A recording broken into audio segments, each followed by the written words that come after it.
Hey guys, so I thought I'd do a tutorial on the Raven look since it got quite a bit of positive responses on various social media networks.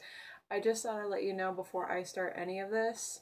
Um, I really don't know what I'm doing.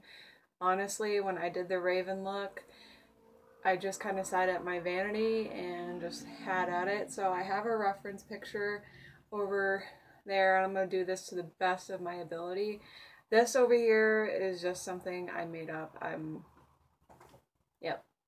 So let's get started. The Raven by Edgar Allan Poe.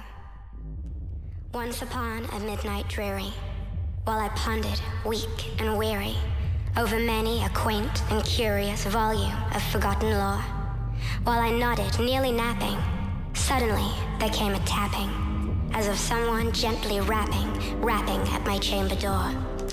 To some visitor, I muttered, tapping at my chamber door. Only this, and nothing more. Ah, distinctly I remember, it was in the bleak December, and each separate dying ember wrought its ghost upon the floor. Eagerly I wished the morrow. Vainly I had sought to borrow from my book surceased of sorrow, sorrow for the lost Lenore, for the rare and radiant maiden whose angels named Lenore, nameless here forevermore. And the silken, sad, uncertain rustling of each purple curtain thrilled me, filled me with fantastic terrors never felt before. So that now, I still, the beating of my heart I stood repeating, to some visitor entreating entrance at my chamber door. Some late visitor entreating entrance at my chamber door. This it is, and nothing more. Presently, my soul grew stronger, hesitating then no longer. Sir, I said, or madam, truly your forgiveness I implore. But the fact that I was napping, and so gently you came rapping, and so faintly you came tapping at my chamber door, that I scarce was sure I heard you. Here I opened the door. Darkness, there, and nothing more. Deep into that darkness peering, long I stood there wondering, fearing, doubting, dreaming dreams no mortal ever dared to dream before. But the silence was unbroken, and the stillness gave no token, and the only word there spoken was the whispered word, Lenore? This I whispered, and an echo murmured back. But merely this, and nothing more. Back into the chamber turning, all my soul within me burning. Soon again I heard a tapping somewhat louder than before.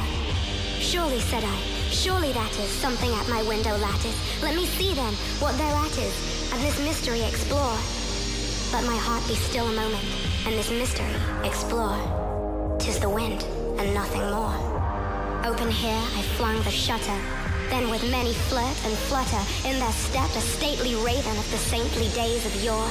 Not the least obeisance made he, not a minute stopped or stayed he, but with mien of lord or lady perched above my chamber door, perched upon a bust of Pallas, just above my chamber door, perched and sat, and nothing more.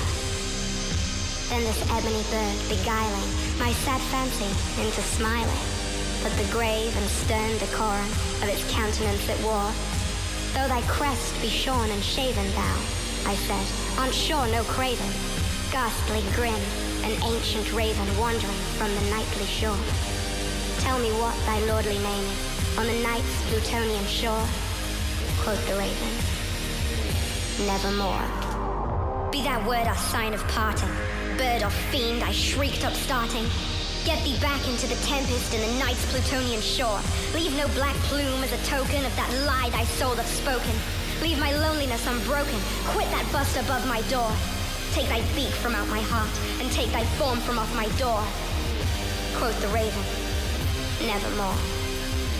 And the raven, never flitting, still is sitting on that pallid bust of Pallas just above my chamber door. And his eyes have all the seeming of a demon that is dreaming, and the lamplight o'er him streaming throws his shadow on the floor. And my soul, from out that shadow that it lies the floating floor, shall be lifted nevermore.